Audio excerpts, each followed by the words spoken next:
அனைவருக்கும் வணக்கம். கட்டிக்குளம் கிராமத்தில் முதல் முறையாக வருவதில் ஒரு பெரிய மகிழ்ச்சி. அந்த காலத்தில் ஒரு எம்ஜிஆர் படம் விவசாயின்னு ஒன்று நிறைய பேர் பார்த்துருப்பீங்க. கடவுள் என்னும் முதலாளி கண்டெடுத்த தொழிலாளி விவசாயின்னு சொல்லுவார்.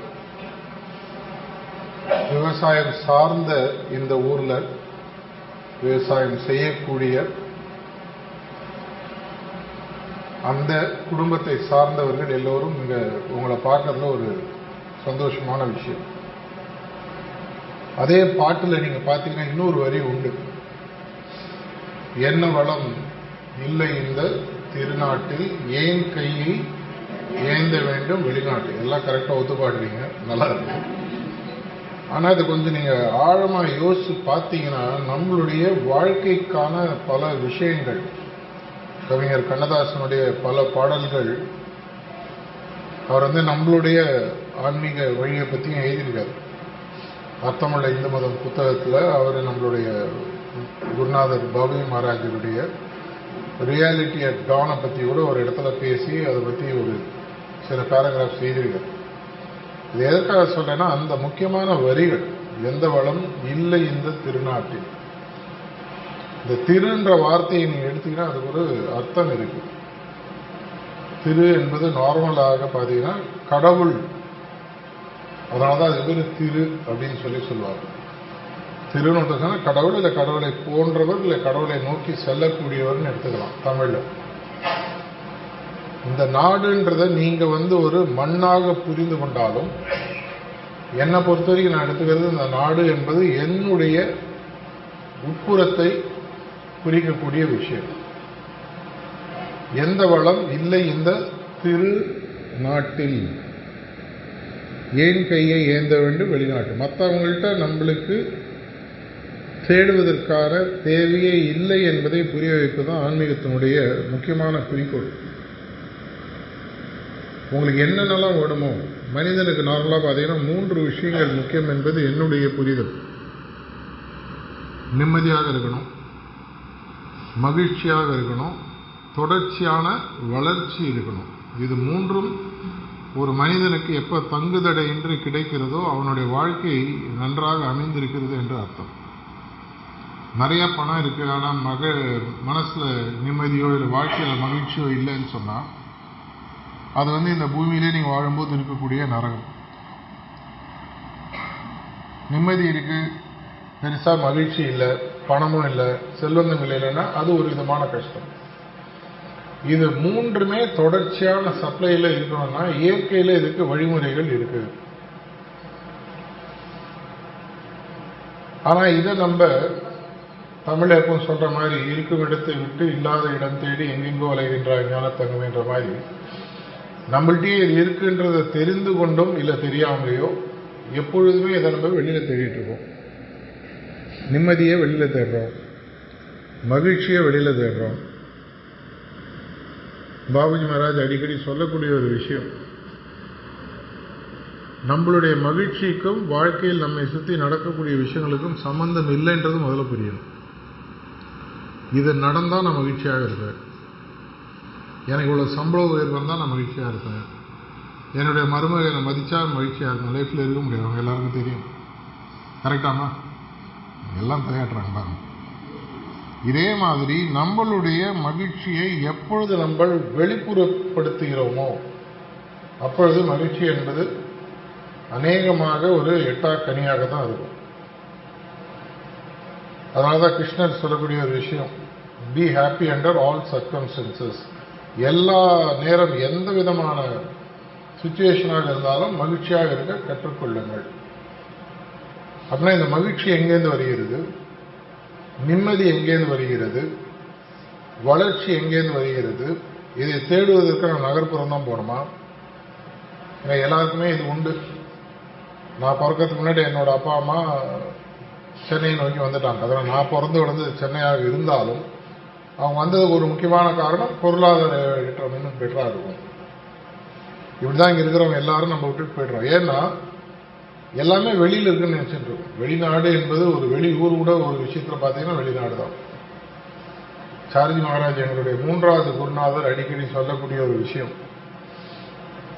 நீங்க எந்த ஊர்ல பிறக்கிறீர்களோ நீங்கள் இருக்கும் இடத்துக்குள்ள ஒரு 5 ஸ்கொயர் கிலோமீட்டர்ல உங்களுக்கு தேவையான அனைத்து விஷயங்களும் நார்மலா இருக்கும். கரிகாயோ, அரிசியோ, நீங்கள் சாப்பிடக்கூடிய மற்ற விஷயங்களோ, படிக்க வேண்டிய ஒரு பள்ளியோ, கல்லூரிக்கான சில நேரத்தில் பக்கத்து ஊருக்கு போய் இப்போ அதுவும் தேவை. தமிழ்நாட்டில் கோயிலும் மசூதியும் சர்ச்சு கோயிலும் எல்லா ஊர்லேயும் கல்லூரி நிறைய வந்துச்சு. எந்த அளவு வந்துச்சுன்னா பல கல்லூரிகளில் மாணவர்களே இல்லை, அந்த அளவுக்கு கல்லூரிகள் வந்துவிட்டன. பிரைமரி ஹெல்த் சென்டர்ன்றது ஆல்மோஸ்ட் 15-20 கிலோமீட்டர் கொண்டு தமிழ்நாடு ஃபுல்லாக இருக்கு, இந்தியா ஃபுல்லாகவுமே இருக்கு. ஸோ ஒரு பேசிக்கான சில உடல் சார்ந்த விஷயங்களுக்கு அவ்வளோதான் நம்மளுக்கு மெயினாக வேணும். உண்ண உணவு, படுக்க ஒரு இடம், தலைக்கு மேலே மேலே இருந்ததுன்னா ஒரு வீடு மாதிரி இருந்தால் நல்லது. இது 3 தான் வேணுன்றது தான் உலகத்தினுடைய நியதி. இது 3 எங்கேருந்து வருதுன்னு பார்க்கும்போது முதல்ல நம்ம இந்த நிம்மதின்ற விஷயத்தை எழுதணும். ஹார்ட்ஃபுல்னஸ் பயிற்சியில் நம்மளுடைய குருநாதர்கள் சொல்லக்கூடிய ஒரு முக்கியமான விஷயம், நிம்மதி என்பது உங்களுடைய எண்ணத்தை சார்ந்தது. எப்போ உங்களுக்கு எப்பவுமே நிம்மதி போகுது? காத்தால பேப்பர் எடுத்து படிக்கிறீங்க, இந்த ஊர்ல குண்டு போட்டான், இந்த ஊர்ல இந்த பிரச்சனை ஆயிடுச்சு, இங்க யாரும் 2 பேர் வெட்டி செத்து போயிட்டாங்க, இங்க ஒரு போர் நடக்குது. அதை படிக்கும் போது ஒருவேளை நம்மளுக்கு இது நடந்துருமோ நினைச்சு நம்ம நிம்மதி போயிடுது. ஸோ பிரச்சனைகள் நம்ம படிக்கக்கூடிய விஷயங்கள்ல இல்லை, அந்த விஷயத்தை நம்ம எப்படி எடுத்துக்கிறோன்றத பொறுத்து இருக்குன்னு ஹார்ட்ஃபுல்னஸ் பயிற்சி நம்ம சொல்றோம். அதே விஷயத்த ஒருத்தர் கொள்ளையடிக்கிறவன் படிக்கிறான், இந்த ஊர்ல திருட்டு நடந்திருக்கா, நாளைக்கு நம்ம அங்கே போயிடலாமே, நிறைய திருடலாம் போல இருக்கு. இந்த ஊர்ல போர் நடக்குதா, அங்க போய் குண்டு சப்ளை பண்ணலாமே, பணம் சம்பாதிக்கலாம். ஏன்னா ஒரு கோயில திருவிழான்னா பக்தர்களோட திருவிழா நிறைய பேர் சேரக்கூடிய விஷயம் உண்டு. நிறைய பேர் இருந்தாலும் திருடுறதுக்கு நிறைய சான்ஸ் கிடைக்கும். ஸோ இந்த நிம்மதி என்பது உங்கள் எண்ணங்கள் எப்படி வடிவமைக்கப்படுகிறது என்பதை பொறுத்து அமைகிறது என்றுதான் நம்ம ஹார்ட்ஃபுல்னஸ்ல சொல்றோம். அப்ப என்னுடைய எண்ணமானது ஒரு சரியான நேர்கோட்டில் இருக்கக்கூடிய பட்சத்தில் என்னை சுற்றி நடக்கக்கூடிய விஷயங்கள் என்னை பாதிக்க முதல்ல குறைய ஆரம்பிக்குது, அதுக்கப்புறம் அது பாதிக்காமையே போயிடுது. அதனாலதான் கிருஷ்ண பரமாத்மா அடிக்கடி சொல்லக்கூடிய ஒரு விஷயம் ஸ்தித பிரக்ஞன். எவன் ஒருவனுக்கு எந்த நிலையிலும் எந்த விதமான உள் அசைவும் உள் அதிரும் இல்லாமல் இருக்கானோ அவன் ஸ்தித பிரக்ஞன். பர்ஃபெக்ட் பேலன்ஸ் சொல்லுவாங்க. தராசு பிடிச்ச மாதிரி அந்த மனுஷன் இருக்கணும். என்ன நடந்தாலும் தராசு அப்படியே நிற்கணும். துலாபாரம் மாதிரி இப்படி இப்படி ஆடிந்ததுன்னா கஷ்டம்.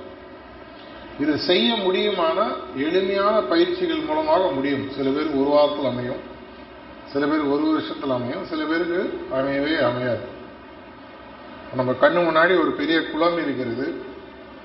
குளத்துல என்னோட உடல் நனைனா ஓரமா உட்காந்து காலை மட்டும் விட்டு ஆட்டிட்டு இருக்கலாம். இல்ல அந்த குளத்துல நான் இறங்கி நீச்சல் செய்யணும்னா உள்ள குதிச்சு நீச்சல் அடி ஆழ வரைக்கும் போயிட்டு வரலாம். தண்ணீர் அதே தான், குளம் அதே தான். குதிப்பவனை பொறுத்து குதிப்பவன் எந்த ஆழத்துக்கு போகணும்னு நினைக்கிறானோ அது ஏற்றாற் போல் அந்த தண்ணீர் அவனுக்கு வழி கொடுக்கும். அதை போன்றதுதான் ஆன்மீக பயிற்சியும். நான் 30 வருஷம் பிராக்டிஸ் பண்றேன்றதுனால என்னுடைய குணாதிசயங்கள் மாறி இருக்கணும்ன்ற அவசியம் இல்லை. 30 வருஷம் நான் கரையோரமா உட்காந்து காலை மட்டும் லைட்டா நினைச்சிட்டு இருக்கலாம். நிறைய பேர் கோயிலுக்கு போறவங்களுக்கு நிம்மதி இல்லைன்னு சொல்றதுக்கு காரணம் இதுதான். நம்ம கோயிலுக்கு போறோம், சாமி அங்கேயே விட்டுட்டு வந்தோம், சாமியை திரும்பி எடுத்துட்டு போகணும். நம்மளோட சாஸ்திரங்கள்ல சொல்லக்கூடிய ஒரு விஷயம் நீங்க படிச்சீங்கன்னா தெரியும். ஒரு கோயிலுக்கு ஒரு முறை போனீங்கன்னா அந்த கோயிலுக்கு 2வது முறை போக வேண்டிய அவசியம் இல்லைன்னு சொல்லி சொல்லப்படுகிறது. எதனால? ஒரு முறை ஒரு கோயிலுக்கு போனீங்கன்னா அந்த கோயிலினுடைய மொத்த சாராம்சத்தை நீங்க உங்க இதயத்துல வாங்கின்றோம். அதுக்கப்புறம் அந்த கோயிலுக்கு நீங்க மீண்டும் போக வேண்டும் என்ற அவசியம். வேற ஒரு கோயிலுக்கு போறீங்க, அந்த கோயில ஒரு சாராம்சம் இருக்குன்னு அதை முழுசா வாங்கிக்கிறீங்க. இது நம்ம செய்யாததினால்தான் மீண்டும் மீண்டும் கோயிலுக்கோ, மீண்டும் மீண்டும் ஆசிரமத்திற்கோ, மீண்டும் மீண்டும் தியானம் பண்றதுக்கோ எதற்காக போறோம்னா அது எங்க உண்மையாக எனக்கு எதை கொடுக்கிறதோ அதை நான் முழுமையாக வாங்கிக் கொள்ளவில்லை. இது எண்ணம் சார்ந்த விஷயம். நான் முதல்ல சொன்னா நிம்மதி என்பது எண்ணம் சார்ந்த விஷயம். இரண்டாவது விஷயத்துக்கு வரும். இந்த எண்ணம் சார்ந்த விஷயத்தை ஹார்ட்ஃபுல்னஸ் பயிற்சியில் எப்படி சரிநிலைப்படுத்துகிறோம் என்பதை பற்றி நான் சொல்றேன். இரண்டாவது விஷயம் நான் சொன்ன மாதிரி மகிழ்ச்சி. யாருக்காக இங்க மகிழ்ச்சியா இருக்க வேணாம்னு நினைக்கிறவங்க இருக்கீங்களா? மகிழ்ச்சியா இருந்தால் சந்தோஷமா தான் இருக்கும். ஆனா மகிழ்ச்சி என்பது ஹார்ட்ஃபுல்னஸ் பயிற்சி நம்ம சொல்றது இதயம் சார்ந்த விஷயம். புரியணும்னா எண்ணம் இதயம் இது ரெண்டும் பிசிக்கல் லொகேஷன் இல்லை, இருந்தாலும் புரியதற்காக சொல்லிடுது. எண்ணம் இல்ல மனது, இதயம். இந்த இதயத்துல தான் மகிழ்ச்சி என்பது உருவாகிறதுன்றதை கண்டுபிடிச்சிருக்காங்க. இதுதான் நம்மளுடைய பயிற்சின்னு சொல்லிக் கொடுக்கிறோம். இதயத்துல சுமை இல்லாமல் இருக்கும் பொழுது, இதயமானது லகுவாக இருக்கும் பொழுது, என்னை சுற்றி எது நடந்தாலும் நான் சந்தோஷமா இருக்கேன். ஆச்சரியம் என்பது ரொம்ப ரொம்ப முக்கியமான விஷயம் மகிழ்ச்சிக்கு. சைல்ட் லைக் ஒண்டர் அப்படின்னு சொல்லுவாங்க. குழந்தைக்கு எதை பார்த்தாலும் ஆச்சரியமா தெரியும். ஒரு பிறந்த குழந்தை எதை கொடுத்தாலும் அது மணிக்கணக்கில் ஆட்டிட்டு இருக்கும். நம்ம நினைச்சிட்டு பண்ணது இதே எவ்வளவு நேரம் ஆட்டிட்டு இருக்கு அப்படின்னு. எங்க குருநாதர்கள் அடிக்கடி சொல்லக்கூடிய ஒரு விஷயம், மகிழ்ச்சின்றது ஒரு சென்ஸ் ஆஃப் ஒண்டர், ஆச்சரியத்திலிருந்து வரக்கூடிய இவ்வளவு நல்ல விஷயமா. இப்ப நான் வந்து பாக்குறேன், கிட்டத்தட்ட 5 நிமிஷம் வெளியில பச்சை பசையில் இருக்கேன்னு பார்த்துட்டு இருக்கேன். இந்த ஊர்ல இருக்கவங்களுக்கு அது பார்க்கணும்னு தோணாது. ஏன்னா இதே தான் நீங்க பார்த்துட்டு இருக்கீங்க. பார்க்க பார்க்க அதுக்கு நமக்கு ஒரு மரத்து போகும் தன்மை வந்து விடுகிறது. இதை இன்னும் புரியும்படி சொல்லணும்னா, வாழ்க்கையில் உங்களை சுற்றி பல விஷயங்கள் தொடர்ச்சியாக நடந்து கொண்டிருந்தாலும் ஒவ்வொரு முறை உங்களை சுற்றி நடக்கக்கூடிய ஒவ்வொரு விஷயத்தையும் முதல் முறை நடப்பது போல் பார்ப்பது. உங்க லைஃப்ல எப்போ ஒரு முறை ஒரு தடவை ஃபர்ஸ்ட் தடவை ஒரு படம் பார்த்துருப்பீங்க. ஃபர்ஸ்ட் ஒரு வெளியூர் ட்ரெயின்ல ஏறி போயிருப்பீங்க, பிளைட்ல ஏறி போயிருப்பீங்க, பஸ்ல ஏறி போயிருப்பீங்க, கார்ல ஏறி முதல் முறை போயிருப்பீங்க.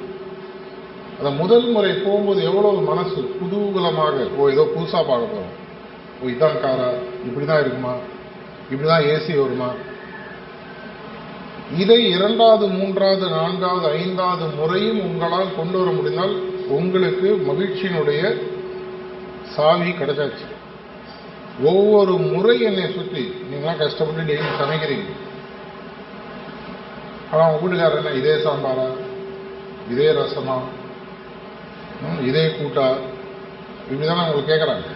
ஆனா ஒவ்வொரு முறையும் நீங்கள் இதே கூட்டு, இதே சாம்பார், இதே ரசம் பண்றது ஒரு முழுமையான ஒரு சந்தோஷத்துடன் அதை சமைக்கிறீர்கள். 3-4 மணி நேரம் கஷ்டப்பட்டு சமைக்கிறீர்கள். கரெக்டா? அதை போன்று நம்மை சுற்றி நடக்கக்கூடிய ஒவ்வொரு விஷயமும் இயற்கை நமக்காக ஒவ்வொரு முறையும் புதுசாக உருவாக்கியது. ஒரு முக்கியமான விஷயம் எங்கள் குருநாதர் சொல்லக்கூடிய விஷயம் தெரிஞ்சாலே நம்ம வாழ்க்கையிலேயே மகிழ்ச்சியா இருக்குன்றது நமக்கு புரிய ஆரம்பிக்கும். ஒரு சின்ன தரவு டேட்டா இல்ல ஸ்டாட்டிஸ்டிக்ஸ் பார்த்தீங்கன்னா, இன்னைக்கு தூங்குறவங்கள உலகத்துல நாளைக்கு 1% மக்கள் தூக்கத்திலிருந்து முழிச்சுக்கிறது இல்லை. அது எவ்வளவு பேருக்கு தெரியும்? 1% மக்கள் தினசரி இறந்துட்டு இருக்காங்க. அது ஏற்ற அளவுக்கு புதுசா குழந்தைகள் பிறக்குது. அதனால பாப்புலேஷன் இன்க்ரீஸ் ஆகிட்டு இருக்கு. அதனாலதான் ஒரு பழமொழி சொல்லுவாங்க, நேற்றுடையார் இன்று இல்லைனும் பெருமை உடைத்து உலகு. நேற்று இருக்கிற நீ கிடையாது. இன்னைக்கு நீங்க உயிரோட எழுந்து இன்னைக்கு உங்களுக்கு கண்ணு பார்க்குது, காது கேட்குது, நாக்கு சுவைக்குது, மூக்கு மூச்சு விடுது, தொட்டா என்னால ஃபீல் பண்ண முடியுது. இது 5 ஒழுங்கா இருந்தாலே நீங்க மகிழ்ச்சியா இருக்கிறதுக்கான எல்லா காரணங்களும் இருக்கு. எனக்கு நீ கை இருக்கா, என்னால தொட முடியுதா, மூச்சை விட முடியுதா.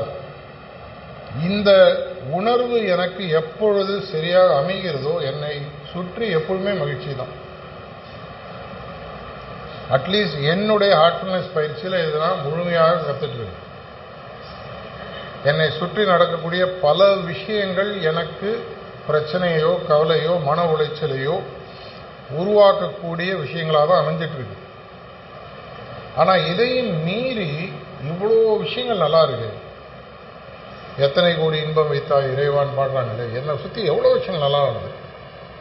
நீங்க உயிரோடு இருக்க, எங்கள் ஏரியா எல்லாம் சந்தோஷமா பீஸ்ஃபுல்லாக இருக்காங்க, சாப்பாடு கிடைக்குது, கொடுக்குற சாப்பாடு என்னால் ஜீரணம் பண்ண முடியுது, சுவை தெரியுது. இதை விட என்ன மகிழ்ச்சி வரும்?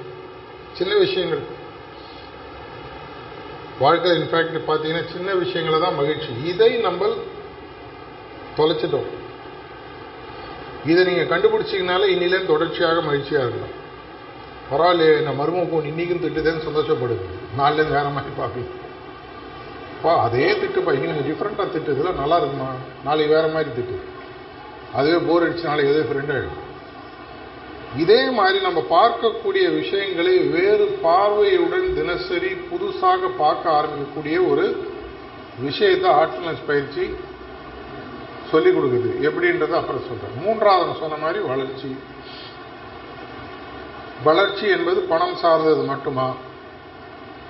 உறவு முறைகள் வளரணும். கவிஞர் பாட்ட மாதிரி ஆளும் வளரணும், அறிவும் வளரணும். அதுதான்டா வளர்ச்சின்னு பாடினாரு. ஆளு மட்டும் வளர்ந்தா போருமா? பணம் பேலன்ஸ் மட்டும் வளர்ந்தா போருமா? நேற்று ஒரு ஸ்கூல்ல பேசும்போது ஒரு பையன் கேட்டான், சார் தேவையான பணம் எனக்கு கிடைச்சிட்டு நான் எதுக்கு சார் படிக்கணும் அப்படின்னு. இந்த காலத்து ஜென்ரேஷன் பசங்க எப்படி யோசிக்கிறாங்க பாருங்க. தேவையானோட பணம் என்கிட்ட இருக்கு, எங்க அப்பா சம்பாதிச்சார், நான் எதுக்கு படிக்கணும்? வெறும் படிப்பு தான் செல்வந்தமா? வெறும் பணம் தான் செல்வந்தமா? உறவுமுறை செல்வந்தங்கள் இருக்கு, என்னை சுத்தி இருக்கு 10 பேர் என்னை பார்த்துட்டு வந்துட்டு போறதுக்கு. இப்போ இந்த கிராமத்தில் ஒருத்தர் பேசுறோம்னா ஒரு ஞாயிற்றுக்கிழமை மணிக்கு மத்தியானம் இவ்வளவு பேர் வருது, அதுவும் ஒரு சந்தோஷம். இந்த உறவு முறைகள் சேருவது, இதை போன்ற ஒரு 7 செல்வந்தங்கள் நம்ம வாழ்க்கையில இருக்கு. இது எல்லாமே வளர்ச்சின்றது நமக்கு புரிய ஆரம்பிக்கும் போது அதற்கான ஒரு ஃபவுண்டேஷன் ஸ்டோன் அப்படின்னு பார்த்தீங்கன்னா, அடித்தளம் சொல்லி பார்த்தீங்கன்னா, உங்களுடைய எண்ணமும் உங்களுடைய உணர்வும் சக்தியும். நான் முதலே சொன்ன மாதிரி எண்ணம் என்பது, மனது என்பது மேல இருக்கக்கூடிய விஷயம், உணர்வு இதயம் என்பது இங்க இருக்கக்கூடிய விஷயம். இதயம். இது இரண்டையும் சரியாக கண்காணித்துக் கொண்டே இருக்கக்கூடிய ஒரு பயிற்சி தான் ஹார்ட்ஃபுல்னஸ் பயிற்சி கொடுக்கும். எந்த வளம்லாம் நீங்க வெளியில தேடுறீங்களோ, எந்த வளம் இருந்தால் உங்களுக்கு நிம்மதியும் மகிழ்ச்சியும் கிடைக்கிறதோ, அந்த வளம் அனைத்தும் உங்களிடம் இருக்கு. இதுக்கு நீங்க புத்திசாலியாக இருக்கணும்ன்ற அவசியம் இல்லை, பணக்காரராக இருக்கணும்ன்ற அவசியம் இல்லை, இந்த ஜாதி இந்த மதம் சார்ந்தவராக இருக்கணும்ன்ற அவசியம் இல்லை. எல்லோருக்கும் ஒரே மாதிரி கொடுக்கக்கூடிய, ஒரே அளவுகோலில் கொடுக்கக்கூடிய ஒரே விஷயம் பார்த்தீங்கன்னா எங்களுடைய பயிற்சி. இதுதான் இயற்கை கொடுக்கும் பயிற்சி. வெறும் அதை உங்களுக்கு சொல்லிக் கொடுக்குறோம், அவ்வளவுதான். இது இயற்கையில் ஏற்கனவே இருக்கக்கூடிய பயிற்சி. உங்களுடைய எண்ணத்தை சீர்படுத்தக்கூடிய விஷயங்கள் ஏற்கனவே இயற்கையில் இருக்கு. பல பல ஆயிரம் ஆண்டுகளுக்கு முன்னாலிலிருந்து இந்த பழக்கம் மனிதர்களுடன் இருக்கிறது. ஜென்னு நீங்க ஜாப்பனீஸ் சைனீஸ் தான் சொல்லுவாங்க, கேள்விப்பட்டிருப்பீங்க. அது தமிழிலிருந்து போன தியானம், சான்ஸ்கிரிட்லேருந்து போன தியான் அப்படின்ற வார்த்தையிலிருந்து ஜென்னு உருவாகி நம்ம திரும்பி வாங்கி படிச்சுட்டு இருக்கோம். உங்கள் மனதை ஒரு நேர்கோட்டில் கொண்டு வருவதன் மூலமும் உங்கள் அன்றாட வாழ்க்கையில் நீங்கள் சந்திக்கக்கூடிய பிரச்சனைகள், சிக்கல்கள் மூலமாக உங்கள் இதயத்தில் ஏற்படக்கூடிய மாசுக்களை அன்றாடம் அன்னைக்கு சமைக்கிறீங்க, சாயங்காலம் என்னமா பண்றீங்க, மறுநாள் சமைக்கிறதுக்கு முன்னாடி பாத்திரத்தை அலம்பியாகும். பாத்திரத்தை அலம்பாம வச்சீங்கன்னா மறுநாளைக்கு சமையல் சரியா இருக்காது, இல்ல பால் தெரிஞ்சிடும். அதை போன்று அன்னைக்கு நடக்கக்கூடிய விஷயங்கள் எனக்கு இதயத்தில் ரொம்ப இதய பாரமா இருக்கு. யாருமே தலை பாரமா இருக்குன்னு சொல்லுவாங்க, இதயம் பாரமா இருக்குன்னு சொல்லுவாங்க. ஏன் யாரா என்னொருத்தர் கடினமா பேசிட்டாங்க, இல்ல நான் நினைச்ச மாதிரி ஒரு விஷயம் நடக்கல, ஒரு மன உளைச்சல் உருவாகிறது, அது என்னுடைய இதயத்தில் ஒரு பாரத்தை உருவாக்குகிறது. பாரத்தை சாயங்காலம் இறக்கி வைக்கிற பயிற்சி தான் நான் கொடுக்குறோம். சுத்திகரிப்பு. பாரத்தை சரியா இறக்கணும். 5% இறக்கிட்டு இந்த பாரம் நல்லா இருக்குங்க, அந்த பாரம் நல்லா இல்லை. இதை தொடர்ச்சியாக செய்வதன் மூலமாக, தியானத்தின் மூலமாக உங்களுடைய சிந்தனையானது ஒரு நேர்கோட்டில் வருகிறது. நேர்கோட்டுன்றது என்ன? ஒரு விஷயத்தை நேரடியாக சரியாக பார்க்கக்கூடிய தெளிவு. அதை பார்த்து நான் அதை நோக்கி நடந்து செல்லும் பொழுது என் வாழ்க்கையில் வரக்கூடிய பிரச்சனைகளையும் சவால்களையும், அதன் மூலமாக என்னுடைய இதயத்தில் ஏற்படக்கூடிய பலுக்களையும் அன்றாடம் அப்பப்போது இறக்கி வைக்கக்கூடிய விஷயம். இன்னைக்கு ஒருத்தரோட சண்டைனா நீ சாயங்காலமே விட்டுடுன்னு பெரியவங்க சொல்லுவாங்க. ஒரு தமிழ் படம் ரீசெண்டா ஒரு காமெடி சீன் பார்த்து, 2 குடும்பம் சண்டை போட்டுட்டு, ஏன்டா சண்டை போட்டீங்க, அதெல்லாம் தெரியாதுங்க, 20 வருஷமா போட்டுட்டு இருக்கோம். சண்டை போடுறது பழக்கமா போச்சு. பல கிராமங்கள் இனியும் நடக்கும். 3 ஜெனரேஷனா 2 குடும்பம் பேசிக்க மாட்டாங்க. ஏன்டா தெரியாதுங்க, தாத்தா அவங்க தாத்தா சண்டை போட்டுனாங்க, அது நீ ஏன்பா சண்டை போட்டுட்டு இருக்க, அது பாட்டு போயிட்டு இருக்கும். அன்னைக்கு இறங்கி வச்சிட்டோன்னா ரீசெண்டாக எங்கள் வீட்டுக்கிட்ட நடந்து 1-1.5 வருஷம் முன்னாடி 2 சின்ன பசங்க 2 வயசு 3 வயசு சண்டை போட்டுக்கிறாங்க. அதை தடுக்க நிறுத்துறதுக்கு 2 பேரோட பேரண்ட்ஸ் வராங்க. அதுக்கப்புறம் பேரண்ட்ஸ் 4 மணி நேரம் சண்டை போட்டுருக்காங்க. அந்த 2 பசங்க போய் விளையாடிட்டு அது அந்த நேரத்தில் சண்டை போடுறது மறந்து போச்சு. அப்பா ஏன்பா சண்டை போட்டுட்டு இருக்கீங்க? அது வந்து உன் குழந்தைய என் குழந்தை அடிச்சிச்சு, என் குழந்தைய உன் குழந்தைய அடிச்சுட்டு அப்பனும் அடிச்சுட்டான். பசங்க அந்த நேரத்தில் அடிச்சது அது பாட்டுக்கு போயிடுச்சு. அதனாலதான் தமிழ்ல சொல்லுவாங்க, நீர் அடித்து நீர் விலகாது, உறவு அடித்து உறவு விலகக்கூடாது. அந்த நேரத்தில் ஏதோ ஒரு தாக்கம் பேசிட்டாங்க, முடிஞ்சு போச்சு. இந்த பழக்கத்தை தினசரி பயிற்சியின் மூலம் நாங்கள் ஆட்ஃபுல்னஸ் பயிற்சியில் சுத்திகரிப்புன்றது மூலமாக கொடுக்குறோம். அன்றாடம் பலுவை இறக்கக்கூடியது. இது இரண்டையும் செய்யும் பொழுது உங்களுடைய மனம் தெளிவாகுகிறது. உங்கள் வாழ்க்கையில் நீங்கள் தொடர்ச்சியாக மகிழ்ச்சியாக இருக்கக்கூடிய ரகசியத்தை கற்றுக்கிறீங்க. இதை செய்யும் பொழுது நீங்கள் செய்கிற எல்லா செயலுமே இருப்பதற்குள் உயரிய நிலையில் செய்ய ஆரம்பிங்க. சமைக்கிறீங்கன்னா நலபாகமாக இருக்கும். ஒரு வீடு கட்டுறீங்கன்னா விஸ்வகர்மா ஆர்கிடெக்ட், விஸ்வகர்மா யாருன்னு உங்களுக்கு தெரியுமான்னு தெரியும், தேவர்களுடைய ஆர்கிடெக்ட்னு சொல்லுவாங்க. எது செய்தாலும் அந்த தொழில் இருப்பதற்குள் யார் விற்பனரோ அவரை மாதிரி உங்களுடைய செயல் அமைய ஆரம்பிக்கும். அதை செஞ்சிட்டீங்கன்னா வளர்ச்சி என்பது சாஸ்வதம், கண்டிப்பாக நடக்கும். நான் வளர்ச்சின்னு சொன்னது பணம் மட்டும் அல்ல, பணம் மற்றும் பணம் சார்ந்த மற்ற செல்வங்கள். செல்வம் அப்படின்ற ஒரு டாபிக் எடுத்தீங்கன்னா பணம் என்பது ஒரு செல்வம், அதை போன்று பல செல்வங்கள் இருக்கிறது. இது உங்களுக்கு சரியா அமைஞ்செடுத்துன்னு சொன்னா இதை விட உங்களுக்கு வேற என்ன வேணும்? இததான் அந்த பாட்டினுடைய 2வது வரி நான் சொன்னது. ஏன் கையை ஏந்த வேண்டும் வெளிநாட்டு. எனக்கு ஒரு நிம்மதி ஒன்றாலும் ஒரு டாக்டர்கிட்ட போயிட்டு சைக்காட்ரிஸ்ட் பார்க்குறோம், கோயிலில் போய் கெஞ்சிடும், ஒரு பூசாரி போய் கெஞ்சிடும், ஜோசிட்ட போயிட்டு எதிர்காலத்தை பார்த்து சொல்லுங்கன்னு சொல்கிறோம். இது அத்தனைக்கு சாவி உங்ககிட்டயே இருக்குன்னு இயற்கை உள்ளேன்னு சொல்லிட்டே இருக்கு. டேய் நான் இருக்கேன், நான் பார்த்துக்கிறேன். இதை கொடுப்பதற்கான வழிமுறையை தான் எங்களோட ஆட்ஃபுல்னஸ் பயிற்சியில் ஏற்கனவே நீங்கள் இந்த பயிற்சியை ப்ராக்டிஸ் பண்ணியிருந்தாலும் இன்னைக்கு முதல் முறை வந்திருந்தாலும், தியானம் என்பது ரொம்ப எளிமையான ஒரு பயிற்சி. இப்போ இன்னும் ஒரு சில நிமிடங்களில் ஒரு ரிலாக்ஸேஷன் டெக்னிக்னு ஒன்று சொல்லுவாங்க. உங்களுடைய உடலையும் மனதையும் ஒரு தளர்நிலை ஓய்வு நிலைக்கு எடுத்துட்டு போயிட்டு அதற்கு அப்புறமாக உங்களுடைய எண்ணத்தை ஒரே ஒரு எண்ணத்தில் நிறுத்த வைக்க உங்களுக்கு ஒரு பயிற்சி சொல்லிவிடும். நம்ம ஊரில் சின்ன வயசுல கையில் கறி பட்டுதுன்னா அந்த கறியை கழுவுறதுக்கு கெரசின் கொடுப்பாங்க. வயதானவர்கள் நிறைய பேருக்கு உங்களுக்கு தெரியும். ஆனால் இந்த கரியும் கெரசினும் பார்த்தீங்கன்னா ரெண்டுமே ஒரே இடத்துலேருந்து உற்பத்தி தான் ஆகுது. பெட்ரோலும் அதே இடத்துல தான் வருது, கரியும் அதே இடத்துல தான் வருது, கெரசின் அதுலேயே தான் வருது. அதனால தான் தமிழில் சொல்லுவாங்க, விஷத்தை விஷத்தால் முறிக்க வேண்டும். கிராமத்தில் இருக்கிறவங்க எல்லாருக்குமே தெரியும், பாம்பு கடிக்கு விஷ முறிவு பண்ணுறது பார்த்தீங்கன்னா பாம்பு விஷயத்துல தான் பண்ணுவாங்க. நம்ம ஊரில் பிறந்த உடனே உங்களுக்கு ஒரு அம்மை கையில் குத்துவாங்க. அதில் என்ன பண்ணுறாங்க, அதில் முக்கியமாக ஒரு 30-40 முக்கியமான வைரஸ் சின்ன சின்ன எடுத்து உடலை புகுத்திடுவாங்க. அது புகுத்திய உடன் உங்களுடைய உடலானது சண்டை போட ஆரம்பிக்கும். ஆன்டிபாடிஸ்ன்னு சொல்லி கிரியேட் பண்ணும். அதுக்காக எப்பப்பெல்லாம் எதிர்காலத்தில் உங்களுக்கு பிரச்சனைகள் வருகிறதோ உடல் பழகிடுச்சு, இதை வச்சு என்னால் இனிமேல் பண்ணிக்க முடியும். அதை போன்று உங்களுடைய எண்ணத்தை வைத்தே உங்களுடைய எண்ணத்தின் பிரச்சனையை சரி செய்ய போறோம்.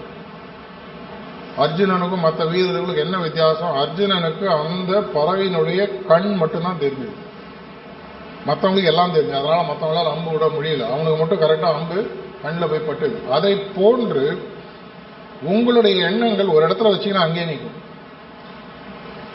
எவ்வளவு நாள் ஆகும் தெரியாது, ஒரு வாரம் ஆகலாம். இது சிலபஸ் போட்டு 1ஆம் கிளாஸ் 2ஆம் கிளாஸ் கிடையாது. குருகுலம் மாதிரி 1 வருஷம் ஆகும், 5 வருஷம் ஆகும், ஒரே வாரத்தில் ஒரே நாளில் நடக்கும்.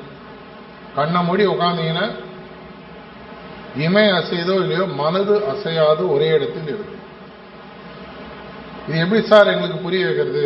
நான் உங்களுக்கு 1/2 மணி நேரம் மாம்பழம் நல்லா இருக்குன்னு சொன்னா கூட உங்களுக்கு எப்போ மாம்பழம் நல்லா இருக்குன்னு புரியும்? நீங்க சாப்பிட்டு பார்த்தீங்கன்னா தெரியும். அதை தான் இப்போ பண்ண போறோம். மாம்பழம் கொடுக்க போறதில்ல, தியானம் எப்படின்றத சொல்லி கொடுக்க போறோம். எல்லா இடத்திலும் வியாபித்திருக்கக்கூடிய இயற்கை சக்தியானது, கடவுள் சக்தியானது என்னுடைய இதயத்திலும் ஒளிரூபமாக இருக்கிறது அப்படின்ற ஒரு அனுமானத்துடன் ஒரு 15-20 நிமிஷம் உட்காரணும்.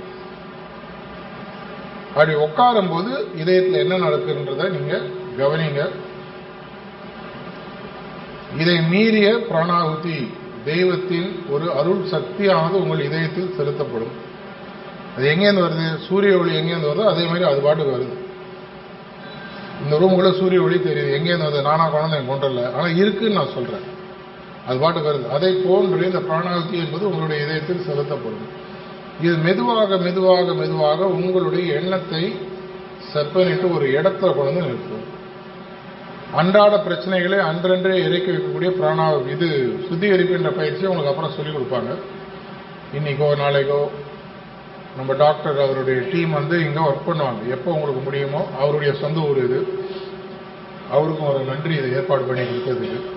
இங்க அவங்க உங்களுக்கு சொல்லிக் கொடுப்பாங்க. அதுக்கப்புறம் பிரார்த்தனைன்ற ஒரு விஷயம். இது மூன்றையும் நீங்கள் செய்வதற்கு உங்களுக்கு ஒரு நாளைக்கு ஒரு அரை மணி நேரத்துல 40 நிமிஷம் ஒதுக்கிடும். காத்தால எழுந்தவுடன் எப்ப எழுதுகிறீங்களோ பல்லு தேய்ச்சிட்டு ரெடி ஆகிட்டு ஒரு 20-25 நிமிஷம் தியானம். நீங்க வீட்டிலே பயிற்சி பண்ணலாம். இதுக்காக எங்கேயும் போக வேண்டாம். அதனாலதான் முதலே சொன்னேன், இருக்கும் இடத்தை விட்டு இல்லாத இடம் தேடி எங்கேயும் போகணும். எல்லா இடத்துலையும் தேடக்கூடிய இறை சக்தியானது என்னுள்ளும் ஒரு அம்சமாக இருக்கு. இதுதான் தசாவதாரத்தில் நரசிம்ம அவதாரத்தினுடைய முக்கியமான தத்துவமே அதுதான். தூணிலும் இருக்கும், துரும்பிலும் இருக்கும், என் இதயத்திலும் இருக்கும். கோயிலுக்கு போங்க, எங்க வேணா பண்ணுங்க, எல்லாத்தையும் பண்ணுங்க, உட்காந்து தியானமும் பண்ணுங்க. ஏன்னா எங்களுடைய குருநாதர் ஒருத்தர் ஒரு முறை கேட்டார். அவர் ஃபாரின்ல போகும்போது, அவர் கிறிஸ்டியனு, தியானம் செஞ்சா சர்ச்சுக்கு போறத விட்டுறோமா? அவர் சொல்ல, நீ எங்க வேணா போ, எங்க போனாலும் தியானத்தை கூட எடுத்துட்டு போன்னு சொல்லி சொன்னார். இதை செய்யும் பொழுது, இதனுடன் சேர்ந்த சுத்திகரிப்பை நீங்கள் தொடர்ந்து செய்யும் பொழுது மெதுவாக மெதுவாக மெதுவாக உங்களுடைய வாழ்க்கையில், உங்களுடைய நிம்மதியில், உங்களுடைய மகிழ்ச்சியில் பல மாறுதல்களை மெதுவாக பார்க்க ஆரம்பிக்கும். மெதுவாக அடிக்க அடிக்க அம்மி கல்லு கூட நகரும்னு சொல்லுவாங்க. மெதுவாக மெதுவாக மெதுவாக ஓவர் நைட்டு அப்படியே மாறி நாளைக்கே நீங்க அப்படியே கடவுளா மாறிட போறது இல்லை, கடவுள் மாதிரி மாறிட போறது. மெதுவாக நடக்கும். உங்களை சுத்தி இருக்கிறவங்க சொல்ல ஆரம்பிப்பாங்க. உங்களுக்கு தெரியுதோ இல்லையோ, அம்மா பொண்டாட்டி ரொம்ப நாள் சண்டை போட்டு இப்போ ஒரு வாரமா சண்டை போடுறதே உங்க பையன் சொல்லுவோம். இல்லப்பா எனக்கு வாழ்க்கையை புரிஞ்சிடுச்சு, ஒருத்தர் சொன்னாரு, மகிழ்ச்சியும் நிம்மதி எங்கிட்ட இருக்கு, இதை நான் அவுட் சோர்ஸ் பண்ணிட்டு அவங்கள்ட்ட கஷ்டப்பட போதெல்லாம் நான் முடிவு எடுத்துட்டேன். அதுக்கப்புறம் என்ன ஆகும் அப்படின்னு பாத்தீங்கன்னா, மெதுவாக மெதுவாக உங்கள் வாழ்க்கையில் பல விஷயங்கள் இப்ப நடக்கிறத விட இன்னும் நல்லா நடக்கும். அதே விஷயங்கள் நடக்கும். நீங்க பார்க்கிற பார்வை மாறும். உங்களுக்கும் நடக்கக்கூடிய விஷயங்களுக்கும் நடுவில் இருக்கக்கூடிய அந்த திரையை கேட்ராக்ட் சர்ஜரி பண்ற மாதிரி, கண்ணு அதே பார்வை. டாக்டர் என்ன பண்றாரு, அந்த கேட்ராக்டை ரிமூவ் பண்ணி லென்ஸை கொஞ்சம் கரெக்ட் பண்றாரு. அதே மாதிரி நாங்க உங்களுடைய அந்த திரையை எடுத்து கொஞ்சம் கரெக்ஷனை கொடுத்துட்டு போறது இன்னைக்கு வந்திருக்கும். எல்லா வளமும் உங்களிடமே இருக்கிறது. இந்த வளத்தை இன்றையிலிருந்து எவ்வளவு எடுத்தாலும் குறையாத இந்த வளத்தை நீங்கள் முழுவதுமாக உபயோகித்து வாழ்க்கையில் நிம்மதியும் மகிழ்ச்சியையும் எல்லா விதமான முன்னேற்றத்தையும் பெற வேண்டும் என்ற பிரார்த்தனையுடன் முடித்துக் கொள்கிறேன். நன்றி, வணக்கம்.